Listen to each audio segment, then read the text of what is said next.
Previously on RegularTrent.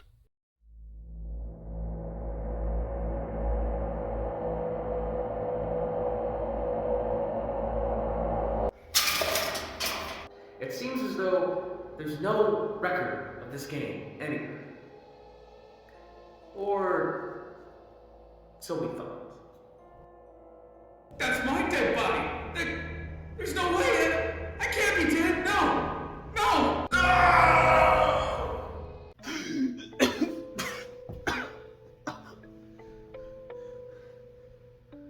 Where am I?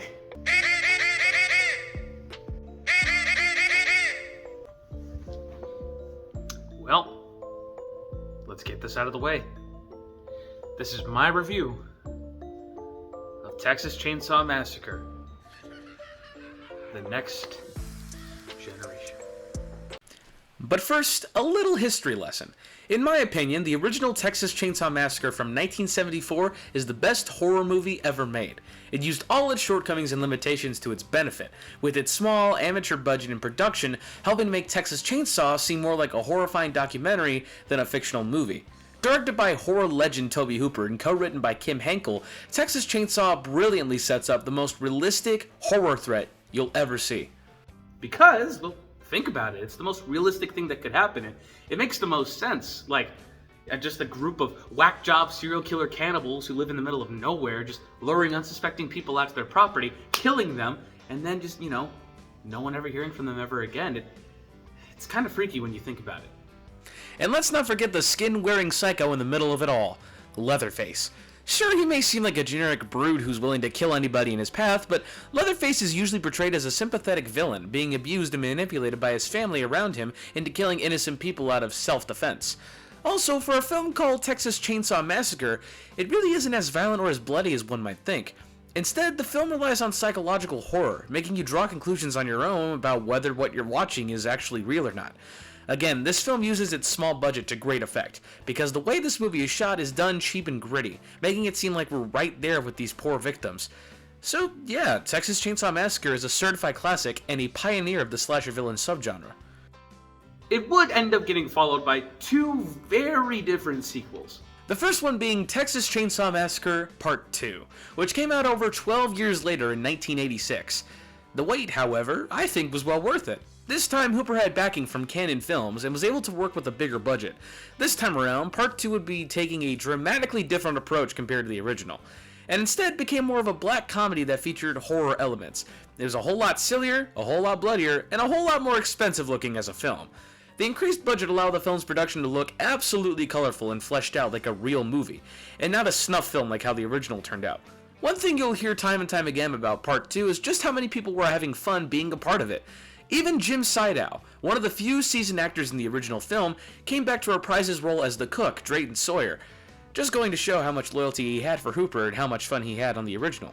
And then we get to Leatherface, Texas Chainsaw Massacre Part 3, and honestly, it's okay. This time, New Line Cinema, the same studio that brought us Freddy Krueger, was responsible for producing the movie, and it came at the cost of getting rid of all the charm and uniqueness that came with the first two films. Gone were the bizarre characters, over-the-top action set pieces, and legitimately scary performances. Instead, New Line Cinema decided to turn Leatherface into a more traditional, stripped-down horror movie. This makes Leatherface the most generic film in the original timeline by proxy, and it's also the most forgettable sequel. It's still not a bad movie per se, but it lacks the spirit of the originals, mainly due to the original director, Tobe Hooper, no longer being in charge of the series. Still, the film is alright. It's got Leatherface wielding a golden chainsaw, it's got horror icon as well as Keenan's dad on Keenan and Kel, Ken Foray, as well as Viggo freaking Mortensen portraying one of Leatherface's deranged brothers, hinting at the series' association of having big-name celebrities join on before they get their big break. However, not even Aragorn can prepare us for this franchise's equivalent to Mordor, which we're going to be looking at today.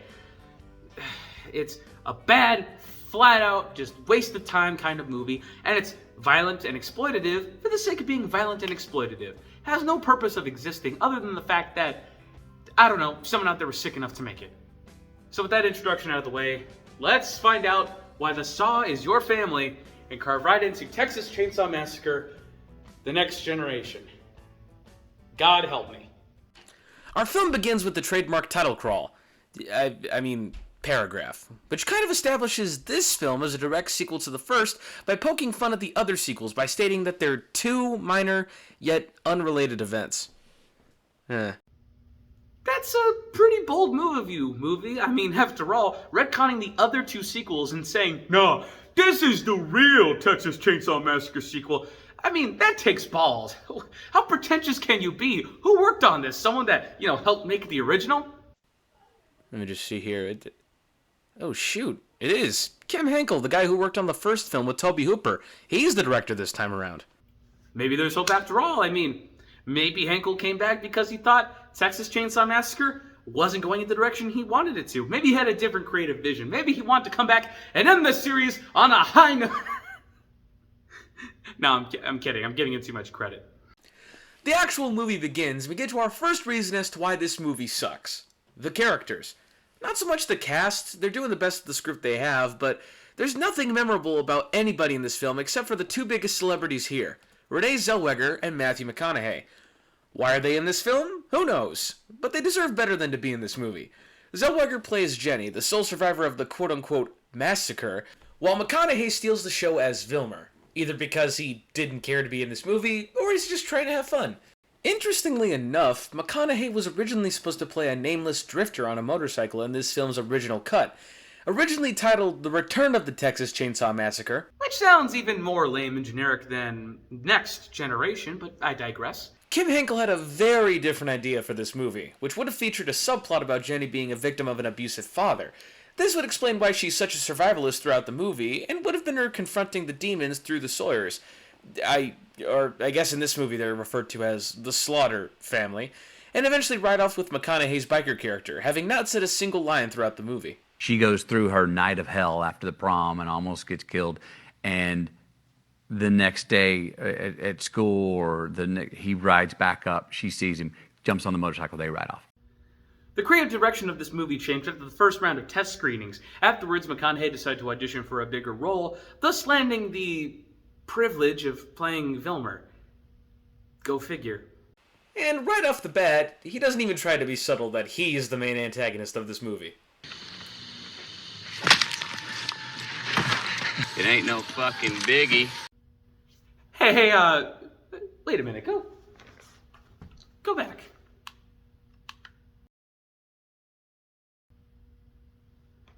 Did his truck say Illuminati Towing?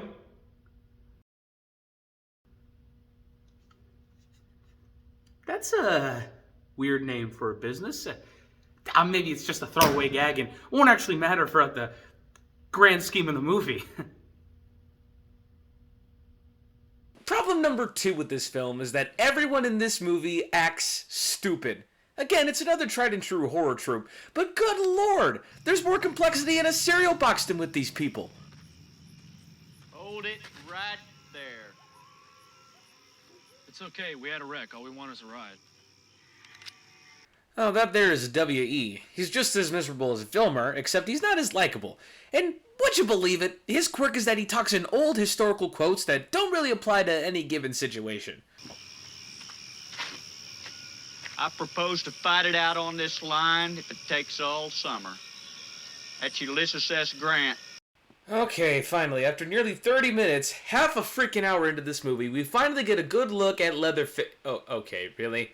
Really? Look, I get Leatherface's look kinda changes from movie to movie, depending on the overall tone and theme of the film. But you cannot honestly look at this design right here and tell me that this is scary. This isn't scary. If I were in this movie, I'd be pointing and laughing at him, not running away in fear. This is the worst looking Leatherface I have ever seen. Under the skin mask this time around is a man named Robert Jacks, who, by all accounts I was able to find, wasn't an actor. He's a singer. So as to why he took this role is as big as a mystery as what a plumbus actually does or whatever. There's not a whole lot I could find about him online, other than the fact that his band also provided songs for the movie, and that he passed away sometime in 2001. Judging by this interview he did for the film, he seems like a cool guy and all, but he just isn't a good fit for Leatherface. So you played 3 Leatherfaces? Three. How is that possible? Well, they did it in the first one, actually. It's just the budget was so low at that time. that they couldn't really afford to do all the masks, they couldn't afford to show the caricatures and everything, and that's why I kind of wanted to make it 20 years later the way they wanted to. And before anyone says anything, I understand that Leatherface has always been on the bigger side of horror villains, but he's always been portrayed as being this massive monster. Here, you can't even believe that this is muscle or anything. He's just fat. I'm sorry to say it. Leatherface in this movie is chunky, chubby, overweight, husky, big, whatever you want to say. You could even say he's fluffy, but it doesn't matter. And look, I know I'm not the embodiment of health here. I know it's really rich for me saying that, but here's the difference. I'm not trying to pass myself off as a cold-hearted killer. Another thing is that Leatherface is usually portrayed as a silent stalker. He may grunt or mumble once in a blue moon, but he's usually pretty quiet. In this film, he never shuts up. He screams in agony and squeals in anguish, even more than the teenagers you'd expect to be screaming in reaction to him. This isn't scary, this just makes him seem like some man-child cosplaying as Leatherface.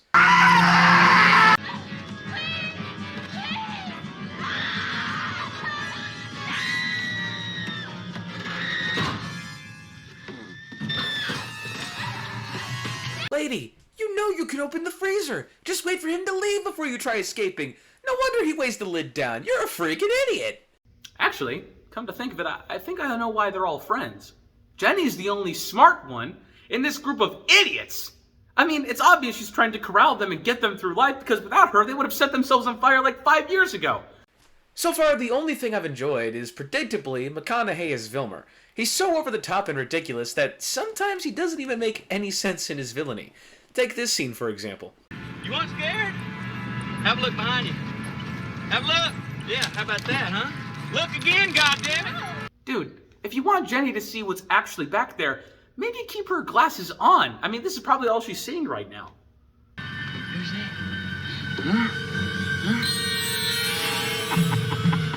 Seeing the bodies of her boyfriend and the guy from the accident causes Jenny to tuck and roll out of the truck and into the woods.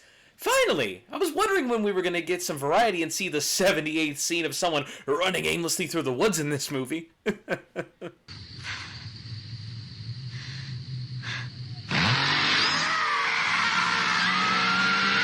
Okay, see, now I don't get this chase scene at all. Leatherface came from behind the trees, implying that his house was, well, behind the trees. And yet, he chases Jenny in the opposite direction, and they somehow end up at his house. They didn't take any turns or anything, so how in the world did they end up back at Leatherface's house? Hey, movie, I have a favor to ask of you. Instead of making me question the fast and loose continuity of your franchise, how about you do something a little more productive, like, I don't know, getting us to the end credits? Jenny runs blindly into the house, allowing Leatherface to carve his way through the door, which conveniently had been pre-cut for him. Jenny finds a mannequin of a Texas Ranger upstairs, which I'm just going to assume it's Dennis Hopper's character from Part 2, and steals its gun, but doesn't think to check if it's actually loaded. I guess hanging out with her stupid friends finally caught up to her, and now she's starting to feel the effects.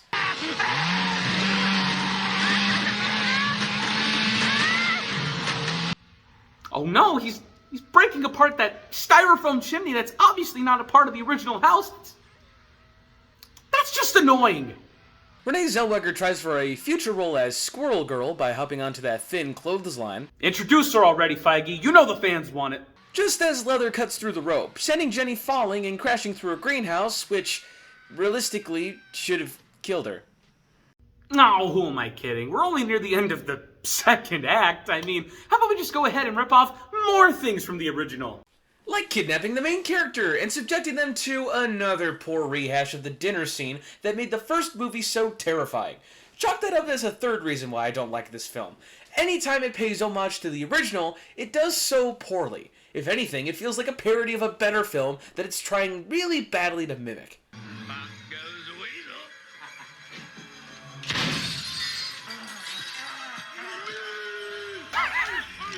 I can't. Dude, McConaughey, you're trying way too hard, man.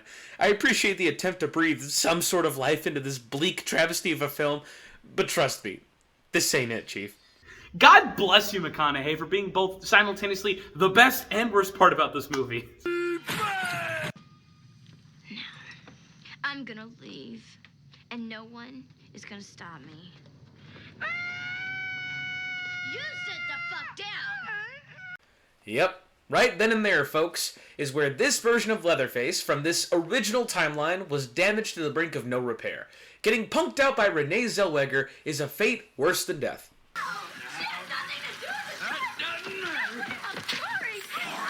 You know, part of me feels bad for Heather. Really, I do. All she's done in this movie is get cheated on by her boyfriend, break her nose, get kidnapped, thrown into a dirty freezer covered in mold, get impaled on a meat hook, beaten with a stick, and then she gets set on fire. She's like the Meg Griffin of this movie. Shut up, Meg. Amidst the chaos, Jenny manages to escape the house just as Leatherface and Vilmer give chase. Vilmer! Get that bitch! Go!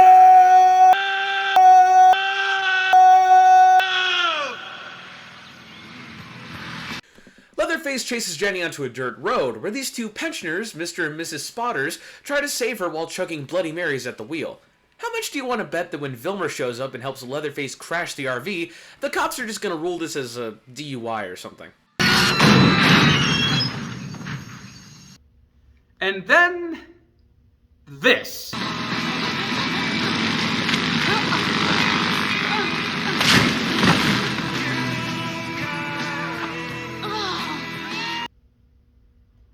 What was that? A random crop duster flies in from out of nowhere and clips Vilmer in the skull, killing the main antagonist, leaving Leatherface devastated. But who was in the stinking plane? There's no way the pilot saw Jenny in trouble all the way from up in the skies, and he doesn't need to be that low when he's dusting crops, so... who was that? This was the work of El Cid. Animals, your days are numbered! Rothman, this guy in a suit who works for the Illuminati, don't ask, long story, shows up just as everything wraps up, and it's here we get some sort of explanation. All this... it's been an abomination. You really must accept my sincere apologies. It was supposed to be a spiritual experience.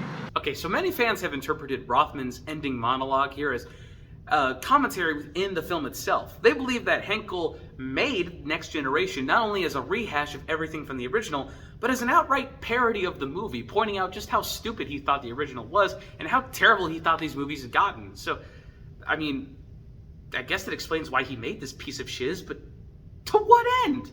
Yeah, good on you, man. You just wasted your time, money, and effort making fun of the Texas Chainsaw Massacre, a horror movie from 1974. And this came out 20 years later. Good for you. To make matters worse, the late Marilyn Burns, who played Sally in the original movie, makes a cameo right here at the end. Come on, Marilyn, you couldn't have thought this film was going to be a good idea.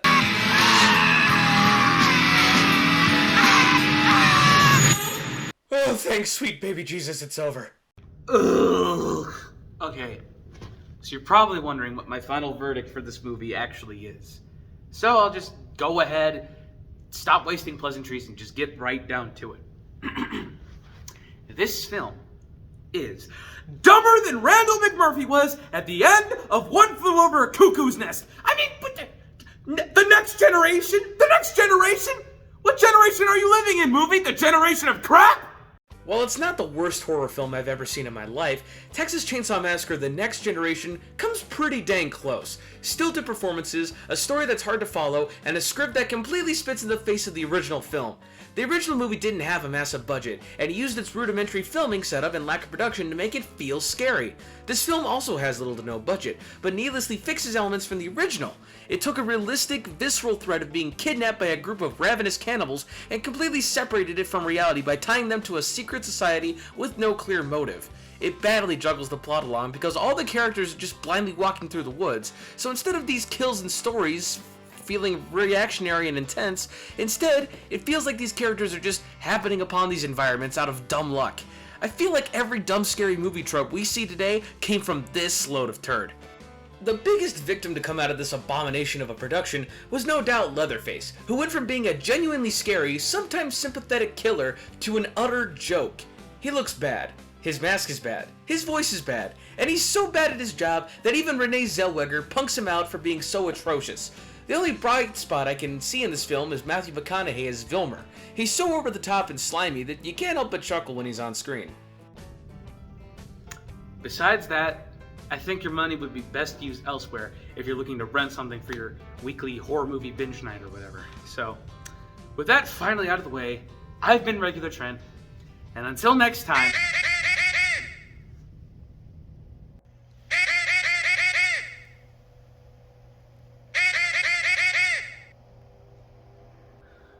Look, man, I'm sorry, but that movie was cheeks, and even you know it. But you know what?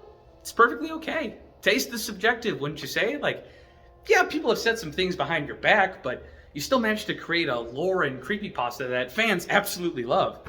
Yeah, I hate this movie, but there are people out there that like it, and you know what? That's perfectly okay. I have no issue with it. Like what you like, and don't be a jerk about it, you know? This silly little show I do just pokes fun at things, but it's only my opinion. People can have their own, even if I don't personally agree. So maybe that's the most important thing to learn at the end of the day. Wouldn't you say?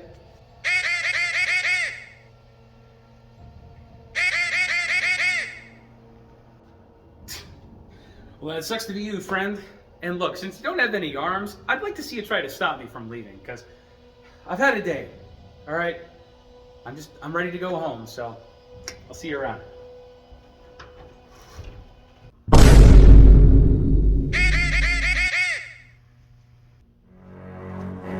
Wait! Wait.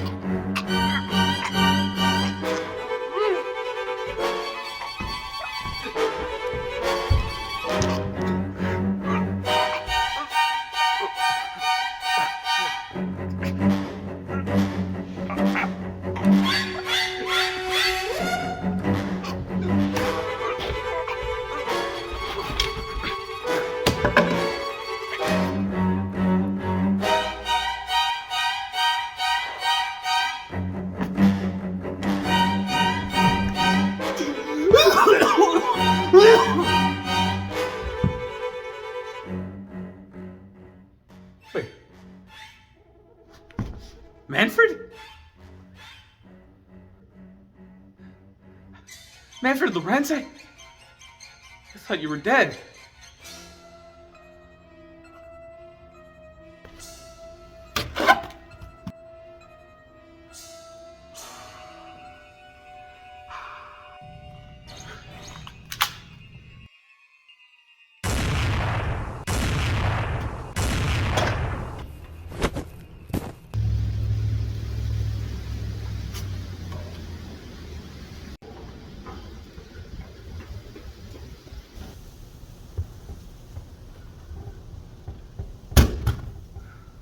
You!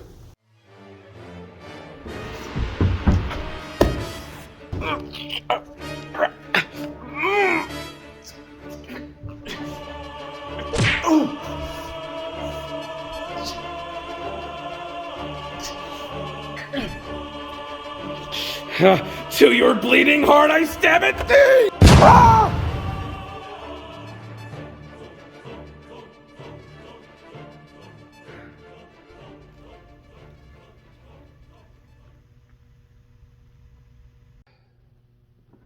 Look, people, just remember, it's okay to like whatever you want to like, okay? People shouldn't let you feel bad about it, all right?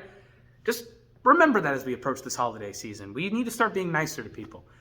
Speaking of the holidays, Christmas is right around the corner, and I think I have my work cut out for me. So, that was Texas Chainsaw Massacre, The Next Generation. I've been traumatized, and until next time, take care and spike your hair. I'll see ya. Oh, yeah, about that. Probably call someone with the dead body outside, make sure everything's nice and tidy.